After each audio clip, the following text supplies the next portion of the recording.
এবং নানা ধরনের তাদের মধ্যে যে বিভিন্ন ধরনের প্রচারণা করে তাদেরকে আশ্রয় কেন্দ্রে নেওয়ার জন্য যে ধরনের প্রচারণাগুলো করা হয়, শেষ পর্যন্ত তারা অপেক্ষা করেন যদি ঝড়ের গতিবেগ দেখে তারপর তারা আশ্রয় কেন্দ্রে যান।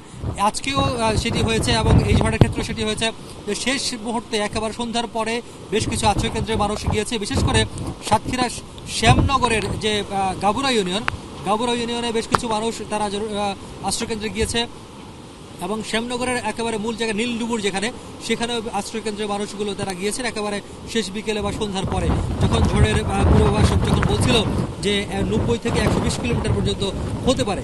সে করে আপনি মিরাজ, আমি একটু দেখাতে চাই এখন যে এই যে খোলপটুয়া নদীর পাড়ে আমি দাঁড়িয়ে আছি, এখন পানির যে ঢেউ বা পানির যে স্রোত সেটি দেখলে আপনি বুঝতে পারছেন এখন কিন্তু ভাটা থেকে আবহাওয়ার অবস্থিত তথ্য অনুযায়ী 9:30টায় জোয়ার শুরু হয়েছে।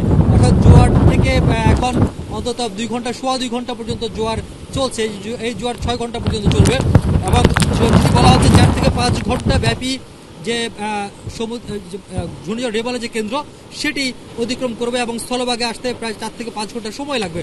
যদি তাই হয় তাহলে এখনো 4 ঘন্টা পর্যন্ত জোয়ারের বাকি রয়েছে। যদি এই জোয়ার 4 ঘন্টা পর্যন্ত যদি থাকে তাহলে এটি বলাই যায় যে জলোচ্ছ্বাসের সম্ভাবনা রয়েছে এবং পানি ক্রমে ফুসে উঠছে এবং এই পানি যদি শেষ পর্যন্ত থাকে বা এই যে কেন্দ্রের যে পরিমাণ বাতাসের গতিবেগ 120 পর্যন্ত বলা হচ্ছে উঠতে পারে। যদি তাই হয় তাহলে ধারণা করা হচ্ছে 8 থেকে 10 ফিট পর্যন্ত জলোচ্ছ্বাসের সম্ভাবনা রয়েছে।